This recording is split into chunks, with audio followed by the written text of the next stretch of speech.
Top Guns in association with Audi and Tumbe Group. Hello and welcome. Today's Top Gun is a corporate honcho who landed his first job by sheer chance. He's a banker by profession and choice and was born with an entrepreneurial mindset. He's a people's man and has led many teams to great heights of success in the past. He's now the head of a very familiar brand.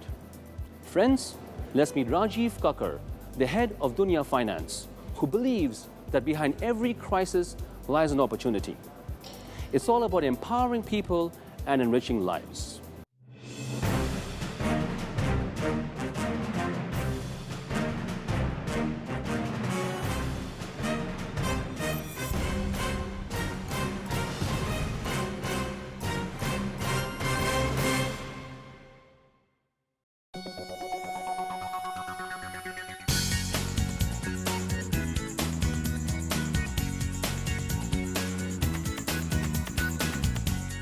Let's face it, we may be great at our professions, lead happy family lives, be fantastic parents, but one area where most people fail and fail miserably is management of money.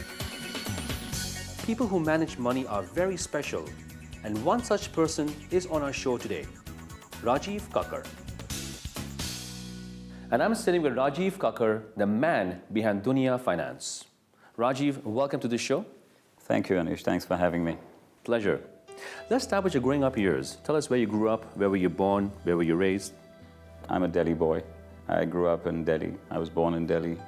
It was a great time growing up in the city because I grew up in a very nice neighborhood, great friends, great place, and went to an Irish missionary school, if you know what that means. Oh, okay. With all its strictness, an all-boys school with the neighboring building housing a similar convent girls' school. So we were always deprived of being across the fence. I did my entire schooling right up to grade 11 there. And then I went into IIT, did 5 years of engineering, and I had a desire to go into the US and do my master's and perhaps a PhD in engineering. And as luck would have it, I also did get into the IIMs at the same time. Okay. I'd done very well. I did very well in both colleges, so it was easy for me to walk into a job. But I somehow wanted to go back and start my own stuff. And that's what I was going to do.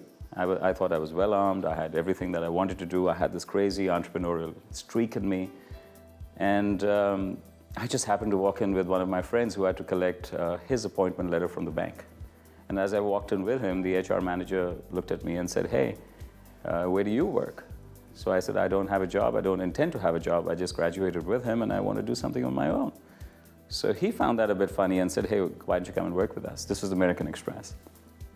And I had no desire to do that. He gave me a letter on the spot. So I just decided to take it, you know. And this was mid-80s, it made sense, with a nice American name, and I'd just get to fly around. So I told my parents, I said, "Hey, why don't I do this for a couple of years, travel around the world, and then I get back into business." Within a few months, I decided to change. Citibank was setting up its business in India. So you were in Amex for how many years before? Oh, I was there for just about 10 months. Okay. And Citi approached me in those days, and they were looking at setting up their consumer banking operations in India. And they asked me to go to Calcutta. I thought it was the end of the world. And I had perhaps the 3 best years of my life. Wow. I learned a lot of stuff. Those were my formative years in banking. We set up stuff. Calcutta's a great city. It's a rocking city. So that was great. And during my last year in Calcutta, we got married, and Nidhi joined me, and then we moved to Delhi. And then from there, in Delhi, we were based for another 3 years. I did something which was completely different with Citibank.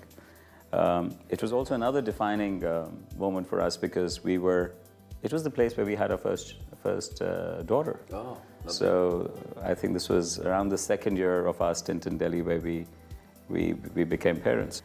And then just as we were getting settled, and I think we were again enjoying ourselves in the place, and typically I've had assignments where I had to do a lot in the bank to change things. We were asked to move to Bombay. No. And that's what I did. We went to Bombay, and life suddenly moved from a big house to a smaller apartment, but a great building. We lived in a sea-facing apartment. Again, after about 2 years, or slightly less than 2 years, we were asked to move to Chennai. Oh. So there were we again, ready to pack And I want to ask you a question. How does Nidhi manage with all this? When you 3 years, you have to move every time.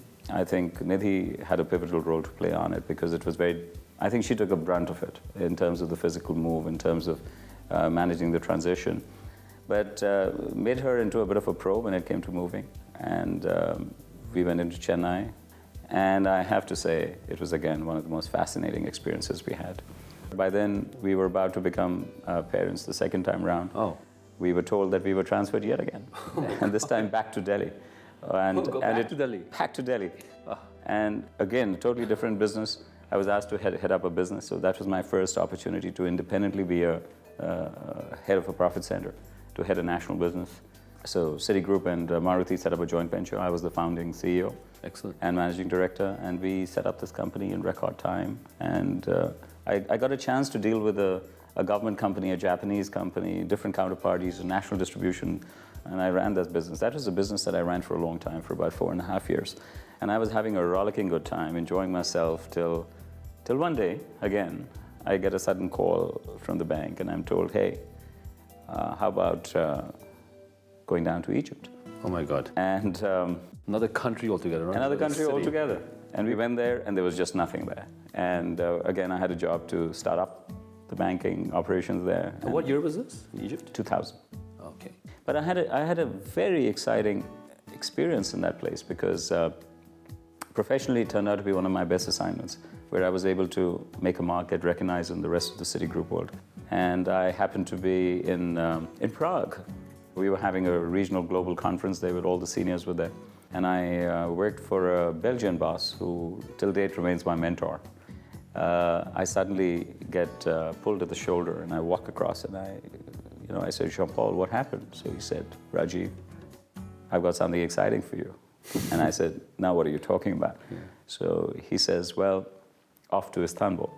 One of the toughest assignments that I had because I couldn't have been there at a tougher time. As soon as I landed in the country, the Turkish lira just moved 50% weaker. Oh. There was a dispute between the governments and the prime minister. And big economic crisis in Turkey. So the economic crisis, which is common, was just happening. There was a currency crisis, there was the Iraq war, which actually required us to leave the country. And I chose not to. You can't go through something, enjoy the benefits, but not be there when things are not so good. I also believe that every time there's a disaster or there's a crisis, there's new opportunity that comes up. After the war ended, I was able to insist that the business continued as normal. And we turned around the business for the first time. Turkey made money under my time, in record time. It did extremely well. The franchise became very well respected and in extremely turbulent times. And we were recognized around the bank for it. And then I was hosting this global conference where we had the global leadership in. I still remember the date. It was from the 18th of November to 20th of November in 2003. And the conference was to end in the afternoon of the 20th, and just at about 11 o'clock, my security head called me out and said that the HSBC building had been blown up. And then the UK consulate had another bomb, and the whole city was in chaos. We were again asked to evacuate. I decided not to. I remember that night we evacuated 100 people out because there was a bit of a concern in the Middle East to have people who were Europeans and Americans, and that too in an American bank. So there was a bit of a concern. And strange, in that same conference, I was again told, within 17 months of my living in Turkey, that maybe I needed to move again, take over the whole region, which included Turkey and Egypt, and take over the entire Middle East, including Pakistan. And then at that stage, I was told again for the 10th time that I should look at moving again. And I was told, Rajiv, it's time to move to Dubai. Looking back, I wouldn't change it for anything in the world, because I think it's been such an enriching experience, having lived in different places.